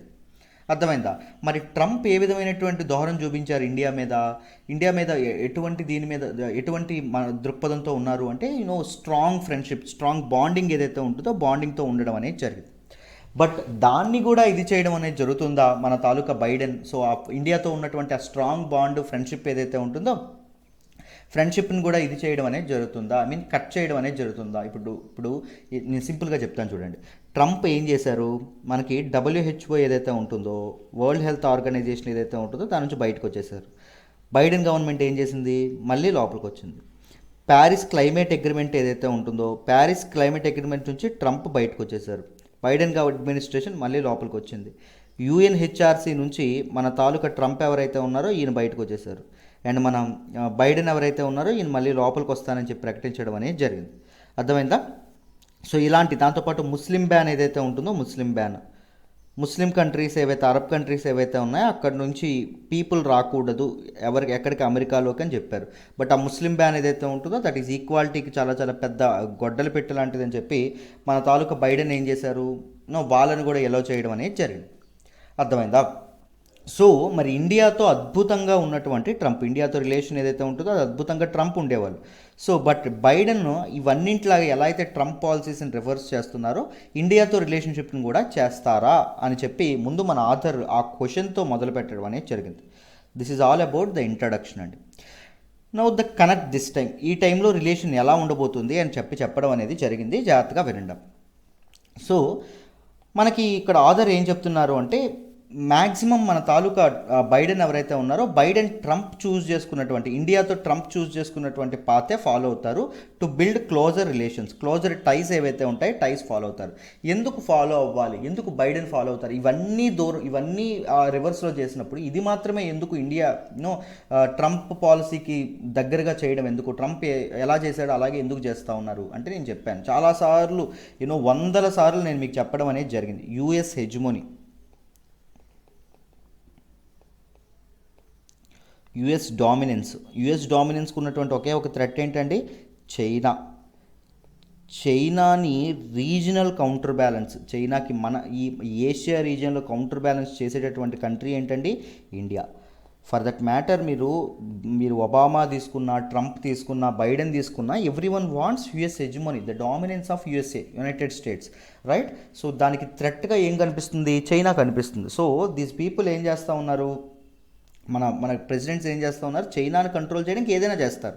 సో చైనాని రీజనల్ కౌంటర్ బ్యాలెన్స్ ఇచ్చేది ఇండియా కాబట్టి ఇండియాతో ఫ్రెండ్షిప్ చేయడం అనేది జరుగుతుంది. అర్థమైందా? సో ఇండియాతో క్లోజర్ టైస్ బిల్డ్ చేసేటటువంటి ఆలోచనలోనే ఉంటారని చెప్పి మనకు చెప్పడం అనేది జరిగిందాం. దాంతోపాటు రీసెంట్గా మనకి యుఎస్ డిఫెన్స్ సెక్రటరీ ఎవరైతే ఉన్నారో ఆయన మన నేషనల్ సెక్యూరిటీ అడ్వైజర్కి ఫోన్ చేయడం అనేది జరిగింది. దాంతోపాటు క్వాడ్ మినిస్ట్రియల్ మీటింగ్ ఏదైతే ఉంటుందో, క్వాడ్ ఈజ్ ఎ కోయిలేషన్, మీ అందరికీ తెలిసే ఉంటుంది. Free and open Indo Pacific కోసం ఏర్పాటు చేసినటువంటిది ఏంటి, క్వాడ్లో మెంబర్స్ ఎవరు, యుఎస్, ఇండియా, తర్వాత ఆస్ట్రేలియా, తర్వాత జపాన్, ఈ 4 క్వాడ్లో ఉన్నటువంటి మెంబర్స్. ఎందుకు, ఇండో పసిఫిక్ రీజియన్ ఏదైతే ఉంటుందో అక్కడ చైనా యొక్క డామినెన్స్ అనేది ఉండకుండా చైనా యొక్క హోల్డ్ ఏదైతే ఉంటుందో దాన్ని తగ్గించడానికి ఈ క్వాడ్ ఏదైతే ఉంటుందో క్వాడ్ రావడం అనేది జరిగింది, రైట్? దాంతోపాటు రీసెంట్గా క్వాడ్ వర్చువల్ మీటింగ్ అనేది జరిగింది. దానిలో మయన్మార్ కూ గురించి కూడా లేవనెత్తడం అనేది జరిగింది. మనం హిందూ అనాలిసిస్లో కూడా మనం మాట్లాడుకున్నాం. నెక్స్ట్, బైడెన్ యొక్క క్లైమేట్ చేంజ్ ఎన్వాయ్ ఎవరైతే ఉన్నారో చూడండి, మిస్టర్ బైడెన్ యొక్క క్లైమేట్ చేంజ్ ఎన్వాయ్ ఎవరైతే ఉన్నారో ఆయన కూడా మిస్టర్ జైశంకర్ మన ఎక్స్టర్నల్ అఫైర్స్ మినిస్టర్తో, యూనియన్ మినిస్టర్ ఫర్ ఎక్స్టర్నల్ అఫైర్స్తో మాట్లాడడం అనేది జరిగింది. For Indian efforts for renewable energy and emissions, emissions renewable energy ఏదైతే ఉంటుందో దాని గురించి స్ట్రాటజీ ఏదైతే ఉంటుందో స్ట్రాటజీ గురించి మనం మాట్లాడడం అనేది జరిగింది head of the earth day summit. April 22 జరుగుతున్నటువంటి ఎర్త్ డే సమిట్ ఏదైతే ఉంటుందో దాని ముందు ఈ ఎర్త్ పొల్యూషన్ కాజ్ చేస్తున్నటువంటి ఎమిషన్స్, కార్బన్ ఎమిషన్స్ అండ్ దానికి వే ఫార్వర్డ్ అయినటువంటి రెన్యూవబుల్ ఎనర్జీ గురించి మనం యూఎస్ఏ డెలిగేట్స్ ఎవరైతే ఉన్నారో వాళ్ళు మాట్లాడుకోవడం అనేది జరిగింది. And overarching memorandum of understanding to enhance health cooperation enhance చేసుకోవడానికి కూడా మనం మంచి ఇవేవైతే ఉన్నాయో మంచి కోఆపరేషన్ కూడా మంచిది మనం పెట్టుకోవడం అనేది జరిగింది. Next, mister Biden decision to lift restrictions and caps on number of visas. మనకి ట్రంప్ ఇండియా ఫ్రెండ్ అంటూనే ఇండియా అనేది ఇండియన్ పీపుల్ ఎంతో డిపెండ్ అయినటువంటి H1B వీసాస్ ఏవైతే ఉన్నాయో ఈ H1B వీసాస్ మీద ఇది చేయడం అనేది జరిగింది. ట్రంప్ ఒక్క ధోరణితో ఉండేవాడు కాదండి, మీరు ఉండే ఆయన కాదండి, మీరు జాగ్రత్తగా గమనిస్తే. ట్రంప్ ఇండియన్ ఫ్రెండ్ అనేవాళ్ళు హౌడీ మోడీలో పార్టిసిపేట్ చేశారు, మళ్ళీ ఇండియాకి వచ్చి అహ్మదాబాద్లో ట్రంప్ పార్టిసిపేట్ చేయడం అనేది జరిగింది. బట్ కానీ ట్రంప్ మనల్ని తారీఫ్ కింగ్ అని చెప్పి పెద్ద మాటలు మాట్లాడడం అనేది జరిగింది, right, in the initial stages of his ఇది టర్మ్ ఏదైతే ఉంటుందో టర్మ్లో. దాంతోపాటు మనకి జిఎస్పీ ఏదైతే ఉంటుందో జిఎస్పీ లిస్ట్ నుంచి మనల్ని తీసేయడం అనేది జరిగింది, రైట్. జిఎస్పీ లిస్ట్ కూడా వెరీ ఇంపార్టెంట్. మనం చాలాసార్లు జిఎస్పీ గురించి కూడా చదువుకున్నాం. జిఎస్పీ అంటే ఏంటండి? Generalised system of preferences, right. It is a preferential tariff అనేది కొన్ని కంట్రీస్కి, డెవలప్డ్ కంట్రీస్ ఇస్తాయి, అర్థమైందా, under this GSP system. So దాని నుంచి మనకు ట్రంప్ బయటకు లాగేశారు. సో ఇలాంటివి చాలా ట్రంప్ గవర్నమెంట్ కూడా చేశారు. బట్ ఈ వీసాస్ అండ్ గ్రీన్ కార్డ్స్ ఏవైతే ఉన్నాయో దాని మీద రెస్ట్రిక్షన్స్ అండ్ క్యాప్స్ మన తాలూకా బైడెన్ గవర్నమెంట్ ఏదైతే ఉంటుందో అది లిఫ్ట్ చేయాలనుకుందండి, అర్థమైందా. సో ఇది మోడీ గవర్నమెంట్కి నిజంగా మంచి విషయం, మన ఇండియాకి నిజంగా ఇది మంచి విషయం అని చెప్పడం అనేది జరిగిందా, అర్థమైందా. దాంతోపాటు వైట్ హౌస్ అడ్మినిస్ట్రేషన్ ఇచ్చినటువంటి ప్రియారిటీస్ ఏవైతే ఉన్నాయో like majority of issues like COVID-19, climate, health care, immigration and restoring America's global standing, ఇవన్నీ ఏవైతే ఉన్నాయో వీటి ప్రకారంగా కూడా న్యూఢిల్లీ అండ్ మన తాలూకా యుఎస్ ఏదైతే ఉంటుందో they are on the same page, అర్థమైందా. మనం కూడా COVID-19 కంట్రోల్ చేయడానికి గ్లోబల్ ఫార్మాసిటికల్ హబ్గా, దాంతోపాటు ప్రపంచ దేశాలకు ఒక ఒక ముందు నడిపించే కంట్రీగా మనం ఎదగాలని చెప్పి మొన్ననే మన ప్రైమ్ మినిస్టర్ చెప్పడం అనేది జరిగింది, రైట్. దాంతోపాటు క్లైమేట్ చేంజ్ కూడా మనం చాలా పోరాడుతున్నాం, రైట్. క్లైమేట్ ఎన్విరాన్మెంట్ గురించి కూడా మనం చాలా పోరాడుతున్నాం. హెల్త్ కేర్ సిస్టమ్స్ ఇంప్రూవ్ చేయడానికి, immigration and restoring America's global standing. మనకు కూడా ప్రజెంట్ ఉన్నటువంటి వరల్డ్ ఆర్డర్లో ఎవరు డామినెంట్ కంట్రీగా ఉండాలి? అమెరికానే డామినెంట్ కంట్రీగా ఉండాలి. ఎందుకంటే అమెరికా కాకపోతే డామినెంట్ కంట్రీ అయ్యేది ఏంటి? చైనా డామినెంట్ కంట్రీ అవ్వడం మనకి ఇష్టం లేదు. ఎందుకంటే because of recent stand offs కానీ, డోక్లాం స్టాండ్ ఆఫ్ కానీ, లేకపోతే మనకి హిస్టారికల్గా మనకి చైనాకి ఉండేటటువంటి భేదాభిప్రాయాలు కానీ, ఈవెన్ ద పొలిటికల్ వాల్యూస్ ఏవైతే ఉన్నాయో, మనం డెమోక్రసీ ఫాలో అవుతాం, వాళ్ళు కమ్యూనిజం ఫాలో అవుతారు. So compared to China, America is a far better country because liberal ideas అమెరికాకు ఉంటాయి కాబట్టి. ఈవెన్ రష్యా కమ్యూనిస్ట్ కంట్రీ అయినప్పటికీ, రష్యాకి అమెరికాకి పడినప్పటికీ ఈ వరల్డ్ ఆర్డర్ యొక్క డామినెంట్ కంట్రీ చైనా అవ్వాలని రష్యా కూడా ఊహించదండి, రష్యా కూడా కోరుకోదు, రైట్. రష్యాకు కూడా ఎవరు కావాలి? మన తాలూకా వీళ్ళు ఎవరైతే ఉన్నారో అమెరికా ఏదైతే ఉంటుందో అమెరికా కావాలి. సో ఈ విధంగా మీరు అర్థం చేసుకోవచ్చు.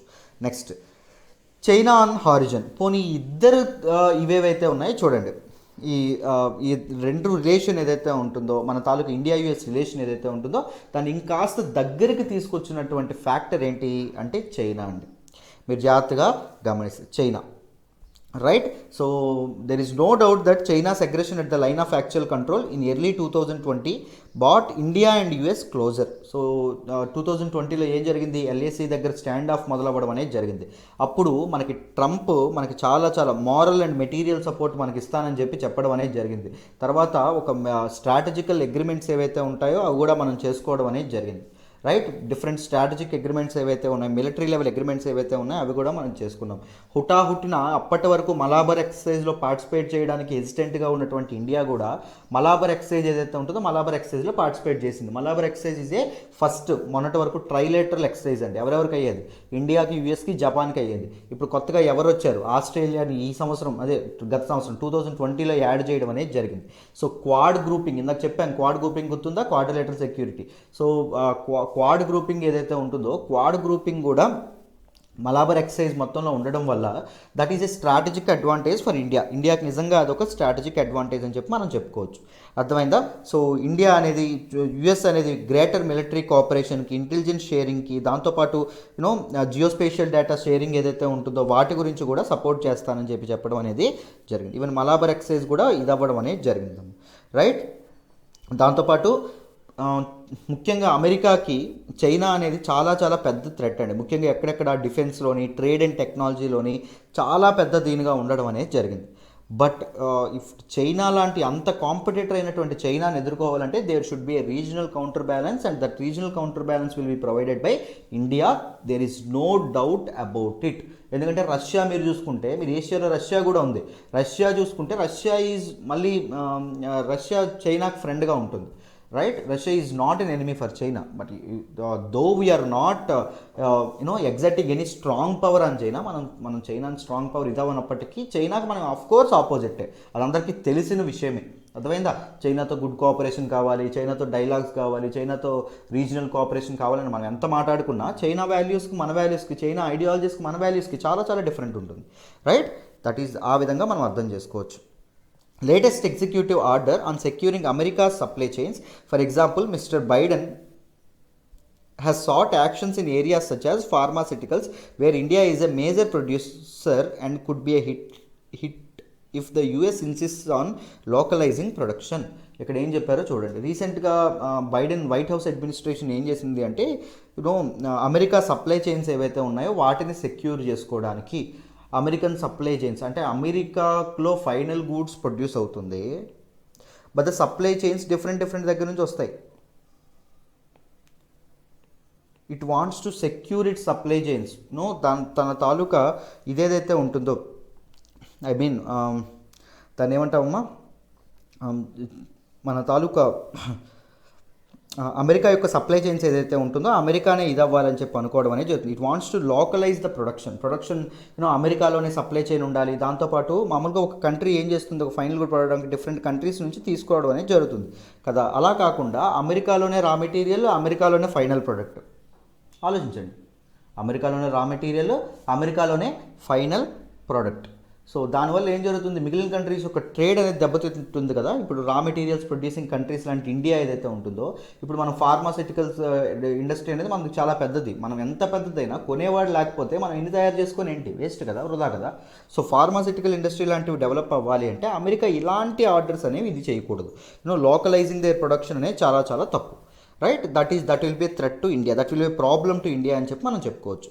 India, Japan, Australia are ready working on a trilateral supply chain resilience initiative to counter they dependence on Chinese goods నుంచి డిపెండెన్స్ అనేది ఇది చేయడానికి, తగ్గించడానికి వాళ్ళు ఏం చేస్తున్నారు, they are coming up with a trilateral supply chain resilience initiative. ఈ ఇనిషియేటివ్తో ముందుకు రావడం అనేది జరుగుతుందమ్మా. అర్థమైందా? Next, human rights is the next area where India and the US could be at odds both on the bilateral front and in the region. Human రైట్స్తో చాలా problem. ఎందుకంటే బైడెన్ గవర్నమెంట్ ఫస్ట్ నుంచి ఇండియాలో హ్యూమన్ రైట్స్ వైలేషన్ ఏదైతే ఉంటుందో దాని గురించి చాలా సార్లు మాట్లాడడం అనేది జరుగుతుంది. ముఖ్యంగా ఫార్మర్స్ ప్రొటెస్ట్ మీరు చూసుకున్నా, లేకపోతే ట్విట్టర్ ఏదైతే ఉంటుందో ట్విట్టర్లో కొన్ని న్యూస్ ఛానల్స్ కానీ కొంతమంది వ్యక్తుల అకౌంట్స్ కానీ బ్లాక్ చేయడం కానీ Indian government using this section 22 of IT act ఏదైతే ఉంటుందో ఐటీ యాక్ట్ ఉపయోగించి.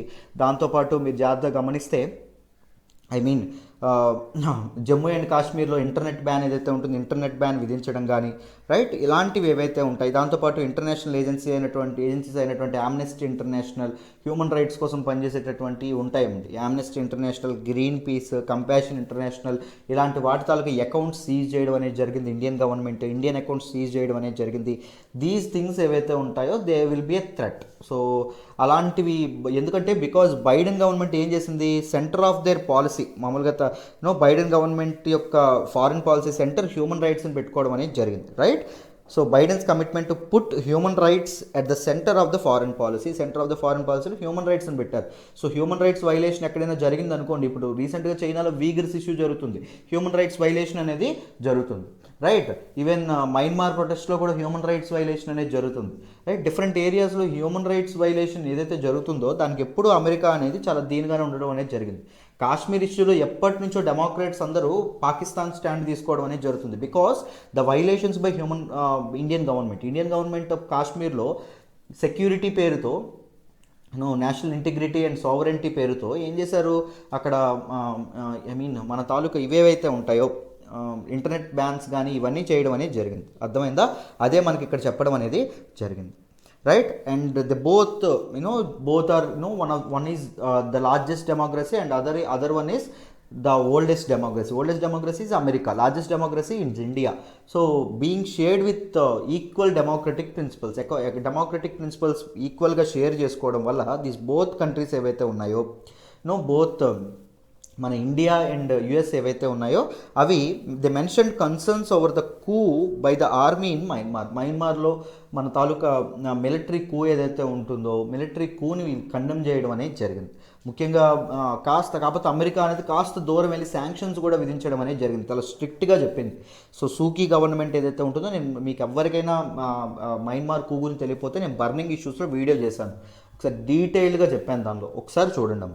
సో సూచీ దాంతోపాటు నేషనల్ లీగ్ ఫర్ డెమోక్రసీ, ఆవిడ పార్టీ అయినటువంటి నేషనల్ లీగ్ ఫర్ డెమోక్రసీ ఏదైతే ఉంటుందో అక్కడ మనం ఇది చేయాలి, రూల్ ఆఫ్ వాళ్ళ గవర్నమెంట్ ఇది చేయాలి అని చెప్పంటే ఇండియా అంత రియాక్ట్ అవ్వకపోయినా rule of law and democracy ఏదైతే ఉంటుందో అది ప్రివైల్ చేయాలి, డెమోక్రటిక్ ప్రాసెస్ అనేవి అప్హైల్డ్ చేయాలి అని చెప్పి అనడం అనేది జరిగింది. రైట్. సో ఎందుకు అంటే మనం ఎందుకు అంత గట్టిగా మాట్లాడలేకపోయాం, శాంక్షన్స్ విధించలేకపోయామంటే వీ హ్యావ్ సేమ్, మనకి సూచి మయన్మార్ డెమోక్రటిక్ గవర్నమెంట్తో ఎంత రిలేషన్స్ ఉన్నాయో మయన్మార్ మిలిటరీతో కూడా మనకు అన్ని రిలేషన్స్ ఉన్నాయి. ముఖ్యంగా నార్త్ ఈస్ట్ ఇన్సర్జెన్సీని ఆపడంలో వాళ్ళ తాలూకా సహాయం చాలా చాలా బాగా జరిగిందండి. మనకు మయన్మార్ చాలా ఎక్కువ హెల్ప్ చేయడం అనేది జరిగింది. Right. Next, Russian bonds trade concerns, ఇదొకటి ప్రాబ్లం అండి. చూడండి, మనకి యూఎస్కి మధ్య ఇంకొక ప్రాబ్లం ఏంటి అంటే రష్యా బాండ్స్ ట్రేడ్ కన్సర్న్స్ ఏంటి మీ అందరికీ తెలుసు. యుఎస్ అనేది ఏం చేసింది అంటే ఒక 2 years ముందు, ఒక 3 years ముందు 2016లో మనకి చూడండి క్యాట్సా యాక్ట్ ఏదైతే ఉంటుందో అది పాస్ చేయడం అనేది జరిగింది. ఏంటా యాక్ట్ అంటే countering America's adversaries through sanctions act. So ఇది తీసుకురావడం అనేది జరిగింది. వీళ్ళు ఎవరైతే ఉన్నారో, అమెరికా యొక్క శత్రువులు ఎవరైతే ఉన్నారో, రష్యా కానీ లేకపోతే మన తాలూకా నార్త్ కొరియా కానీ ఇవి ఏవైతే అండ్ ఇరాన్ ఏవైతే ఉన్నాయో వీళ్ళతో ఎవరైనా డీల్స్ చేసుకుంటే, వీళ్ళతో ఎవరైనా వ్యాపారం చేసుకుంటే, వీళ్ళతో ఎవరైనా ట్రేడ్ చేస్తే వాళ్ళ మీద శాంక్షన్స్ విధిస్తాము. అర్థమైందా? ఎవరెవరు? North Korea, Russia and Iran అండి. అర్థమైందా? చేస్తామని చెప్పి అమెరికా ఈ యాక్ట్ తీసుకురావడం అనేది జరిగింది. ముఖ్యంగా ఈ యాక్ట్ తీసుకురావడంలో డెమోక్రాట్స్ ఎవరైతే ఉంటారో, అంటే బైడెన్ పార్టీ ఏదైతే ఉంటుందో వాళ్ళు చాలా ముఖ్యంగా యూఎస్ కాంగ్రెస్లో చాలా సపోర్ట్ చాలా పుష్ చేయడం అనేది జరిగింది. అర్థమైందా? సో బట్ ఇండియా అనేది ఏం చేస్తుంది, రష్యా నుంచి S-400 మిసైల్ సిస్టమ్స్ ఏవైతే ఉన్నాయో అవి తెచ్చుకుంటుంది. ఒకవేళ తెచ్చుకుంటే కన్ఫామ్గా అమెరికా అనే శాంక్షన్స్ విధించేటటువంటి అవకాశం ఉంది. అర్థమైందా? ట్రంప్ ఉంటే ఒకవేళ మనకు శాంక్షన్స్ పడకపోయినా ఆశ్చర్యపోలేం, కానీ మనకి బైడెన్ మాత్రం తప్పకుండా వేసేటటువంటి అవకాశం ఉంది. Because is a democrat. ఈ యాక్ట్ తీసుకొచ్చిందే డెమోక్రేట్స్ కాబట్టి చాలా స్ట్రింజెంట్గా చాలా స్ట్రిక్ట్గా ఈ యాక్ట్ ఇది చేసేటటువంటి అవకాశం ఉంటుంది. అదేవిధంగా రీసెంట్గా మనం చూసాం టర్కీ మీద కూడా ఏం జరిగింది, శాంక్షన్స్ విధించడం అనేది జరిగింది. ఎందుకు? S-400 పర్చేజ్ మీద, దాంతోపాటు Nord stream 2 pipe line project ఏదైతే ఉంటుందో దాని మీద మనకి ఏం చేశారు, ఇది చేయడం అనేది జరిగింది. అర్థమైందా? Next, and India is still hopeful of reversing the US decision to cancel its GSP status ఏదైతే ఉంటుందో అది రీసెంట్గా క్యాన్సిల్ అవ్వడం అనేది జరిగింది. Generalised system of preferences. ఏంటిది generalised system of preferences? It is a framework under which developed countries give preferential tariff treatment to goods imported from certain developing countries. మనలాంటి India లాంటి డెవలపింగ్ కంట్రీస్ ఏవైతే ఉన్నాయో అవి US లాంటి developed కంట్రీస్కి goods అనేవి export చేసేటప్పుడు there will be a preferential tariff. మనకు కాస్త పన్ను ఏదైతే ఉంటుందో తక్కువ ఉంటుంది. ఎందుకు అంటే దానివల్ల ఏం జరుగుతుంది, మన ట్రేడ్ పెరుగుతుంది. మనం ఆ యుఎస్ మార్కెట్ని మనం కాన్పేర్ చేసుకోవచ్చు, మన ట్రేడ్ పెరుగుతుంది. మన ట్రేడ్ పెరిగితే మనం ఇంటర్నేషనల్ మార్కెట్లో ఒక సిగ్నిఫికెంట్ ప్లేయర్గా ఎదగడానికి అవకాశం ఉంటుంది. సో డెవలపింగ్ కంట్రీస్ మాదిరి ఒక ట్రేడ్ ఏదైతే ఉంటుందో, ఒక ట్రేడ్లో సిగ్నిఫికెంట్ రోల్ ప్లే చేసేటటువంటి అవకాశం ఉంది. అందుకే డెవలప్డ్ కంట్రీస్ ఇలాంటివి తీసుకొస్తారండి. సో బట్ జిఎస్పీ స్టేటస్ నుంచి మన ఇండియా ఏదైతే ఉంటుందో ఇండియాని తీసేయడం అనేది జరిగింది. దాంతోపాటు హౌడీ మోడీ టైంలో వచ్చినటువంటి అనుకున్నటువంటి ఇంపార్టెంట్ ఇన్వెస్ట్మెంట్ ఇదేదైతే ఉంటుందో ప్లాన్ ఏదైతే ఉంటుందో అది కూడా మరుగున పడడం అనేది జరిగింది, అది కూడా ఆగిపోయింది. Petronet India's $2.5 billion stake in US company Tellurian Driftwood LNG project. అర్థమైందా? సో దీనిలో ఇన్వెస్ట్మెంట్ ప్లాన్ ఏదైతే ఉంటుందో అది కూడా మధ్యలో ఆగిపోవడం అనేది జరిగింది. నా ఆఫ్ఘనిస్తాన్ అండ్ పాకిస్తాన్ మీరు చూసుకుంటే చూడండి. సో ఆఫ్ఘనిస్తాన్ విషయంలో మన ఇండియా అనేది ప్రజెంట్ ఉన్నటువంటి అష్రఫ్ ఘనీ గవర్నమెంట్ ఏదైతే ఉంటుందో ఆ గవర్నమెంట్కి సపోర్ట్ చేస్తుంది. బట్ యుఎస్ దేనికి సపోర్ట్ చేయడం అనేది జరుగుతుంది, మన తాలిబన్స్ ఎవరైతే ఉన్నారో తాలిబన్లతో మనం డీల్ చేసుకోవడం అనేది జరిగింది. మన యుఎస్ ఏం చేస్తుంది, బయటకు వెళ్ళిపోవడం అనేది జరుగుతుంది. ఎక్కడి నుంచి? ఆఫ్ఘనిస్తాన్ నుంచి బయటకు వెళ్ళిపోతుంది. రైట్, ఇట్ ఈస్ ఆఫ్ఘనిస్తాన్ నుంచి ఎగ్జిట్ అవ్వడం అనేది జరుగుతుంది. మనం దాని గురించి కూడా మాట్లాడుకున్నాం. తాలిబాన్ యుఎస్ డీల్ ఏదైతే ఉంటుందో దాని గురించి కూడా చాలాసార్లు మాట్లాడుకున్నాం. రైట్, సో వెళ్ళిపోవడం అనేది జరుగుతుంది. సో దానివల్ల ఇప్పుడు ఎవరికి ప్రమాదం? మనం సపోర్ట్ చేసేటటువంటి ఇండియా సపోర్ట్ చేసేటటువంటి అష్రఫ్ ఘనీ గవర్నమెంట్ ఏదైతే ఉందో దానికి ప్రమాదం. అష్రఫ్ ఘనీ గవర్నమెంట్కి ప్రమాదం అయితే మన ఇండియా యొక్క పాలసీ దెబ్బతింటాయి. ఎందుకంటే మన ఇండియాలో చాలా ఇన్వెస్ట్మెంట్స్ అక్కడ ఉన్నాయి. తాలిబాన్ గవర్నమెంట్ వచ్చింది అనుకోండి, it will definitely support Pakistan because in the long years of agile, ఇంత అజ్ఞాతవాసంలో ఉన్న ఈ కాలం అంతా తాలిబాన్లకు ఆశ్రయం కల్పించింది ఎవరు అంటే పాకిస్తాన్. టెర్రర్ ఫైనాన్సింగ్ కానీ వెపన్ సప్లై కానీ పాకిస్తానే ఇది చేసింది. అందుకే పాకిస్తాన్ని స్టేట్ సపోర్ట్ టెర్రరిజం అంటాం. పాకిస్తానే సపోర్ట్ చేస్తుంది, గవర్నమెంటే టెర్రరిజం సపోర్ట్ చేస్తుంది. రైట్, సో ఏం జరుగుతుంది, మన ఇన్వెస్ట్మెంట్స్కి థ్రెట్ ఏర్పడడం అనేది జరుగుతుంది. యుఎస్ అనేది ఎగ్జిట్ అయిపోతే అండ్ దీని మీద కూడా డిఫరెంట్ స్టాన్సెస్ ఉండడం అనేది జరిగింది. US badly wants to exit from Afghanistan. ఈ చెత్త నాకు అవసరం లేదు, ఈ బాధలు నాకు అవసరం లేదు, యుఎస్ వెళ్ళిపోవాలనుకుంటుంది. But that will definitely be a threat for India. ఇండియాకి సెక్యూరిటీ థ్రెట్గా మారడం అనేది జరుగుతుందండి. అదే ఇక్కడ చెప్పడం అనేది జరిగింది. Above all, the shift from a year ago is likely to be evidenced by the stark contrast in Mr. Biden's personal style from that of his predecessor. So చూడండి, ట్రంప్తో పోలిస్తే మనకి ఇప్పుడు షార్ప్ కాంట్రాస్ట్. ట్రంప్ యొక్క policies ఏవైతే ఉన్నాయి, policies మారిపోతున్నాయి, అన్నీ ఇదవ్వడం అనేది there was a clear shift అండి. ట్రంప్ పాలసీస్కి ఇప్పటికీ క్లియర్గా మనకు కనిపిస్తుంది shift. The difference will make for a more sober but perhaps more substantial bilateral relationship in the 4 years ahead.